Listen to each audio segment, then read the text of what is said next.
Hello বন্ধুরা, সোমাস রান্নাঘরের আরও একটা নতুন ভিডিওতে তোমাদের সবাইকে স্বাগত। আজ তোমাদের সাথে শেয়ার করব একটা নিরামিষ রান্নার রেসিপি। যে কোনো নিরামিষ দিনে খুব সহজেই কিন্তু তোমরা এই রান্নাটা তৈরি করে ফেলতে পারবে। ভিডিওটা তোমরা শেষ পর্যন্ত দেখতে থাকো। আশা করি আমার আজকের এই নিরামিষ রান্নার রেসিপিটা তোমাদের ভালো লাগবে। এখানে আমি একটা মাঝারি সাইজের পেঁপে নিয়ে নিয়েছি। পেঁপেটার খোসা ছাড়িয়ে মাঝারি মাপের টুকরো করে কেটে নিয়েছি। তার সাথে নিয়ে নিয়েছি দুটো মাঝারি সাইজের আলু। খোসা ছাড়িয়ে আলুটাকেও পেঁপের থেকে একটু ছোট সাইজের টুকরো করে কেটে নিয়েছি। এবার কড়াতে তেল গরম করে তাতে প্রথমে আলু ভেজে নেব। এখানে কিন্তু আমি সর্ষের তেল ব্যবহার করেছি। আলুগুলো দেওয়ার পর একটু আলুটাকে নেড়েচেড়ে দেব। আলুর মধ্যে দিয়ে দিলাম সামান্য পরিমাণে হলুদ গুঁড়ো আর সামান্য পরিমাণে নুন। নুন হলুদ দিয়ে আলুটা লালচে রং ধরে আসা পর্যন্ত ভালো করে ভেজে নেব। দেখো আলুর গায়ে কিন্তু লালচে রং ধরতে শুরু করেছে। এবার আলুগুলো তুলে নেব। এই তেলেই এবার পেঁপেগুলো ভেজে নেব।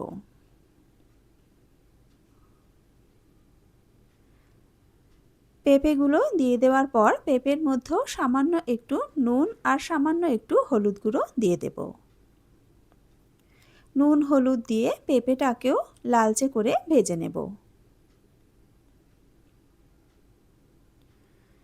পেঁপের গায়েও আস্তে আস্তে লালচে রং ধরতে শুরু করেছে। এবার পেঁপেগুলো তুলে নেব। এখানে আমি নিয়ে নিয়েছি মটর ডাল। 1/4 কাপ মতন মটর ডাল নিয়েছি। ডালটাকে ভালো করে ধুয়ে আধ ঘন্টা জলে ভিজিয়ে রেখেছিলাম। আধ ঘন্টা পর অল্প পরিমাণে জল দিয়ে মিক্সিতে ডালটার একটা পেস্ট বানিয়ে নিয়েছি। এবার ডালের মধ্যে দিয়ে দিলাম হাফ চা চামচ কালো জিরে, স্বাদ মতো নুন, হাফ চা চামচ হলুদ গুঁড়ো আর হাফ চা চামচ লাল লঙ্কার গুঁড়ো। লঙ্কার গুঁড়োর পরিবর্তে তোমরা ডালের সাথে কিন্তু কাঁচা লঙ্কা বেটেও ব্যবহার করতে পারো।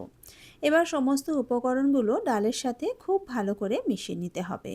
দেখো ডালের সাথে সমস্ত উপকরণ খুব ভালো করে মিশিয়ে নিয়েছি। এবার যে কড়াতে আলু আর পেঁপে ভেজেছিলাম সেই কড়াতে আরও বেশ কিছুটা তেল দিয়ে দিলাম। তেলটা ভালো করে গরম হয়ে যাওয়ার পর ডাল থেকে এইভাবে অল্প অল্প পরিমাণে নিয়ে বড়ার আকারে ভেজে নেব। এক পিঠটা লাল হয়ে গেছে, বড়াগুলোকে উল্টে দেব। দুটো পিঠ বেশ লাল করে বড়াগুলোকে ভেজে নিয়েছি। এবার বড়াগুলো তুলে নেব। গ্রেভির মশলা তৈরি করার জন্য এখানে নিয়ে নিয়েছি দুটো মাঝারি সাইজের টমেটো, হাফ ইঞ্চি পরিমাণে আদা, দুটো কাঁচা লঙ্কা। এবার সব কিছু দিয়ে একটা পেস্ট বানিয়ে নেব।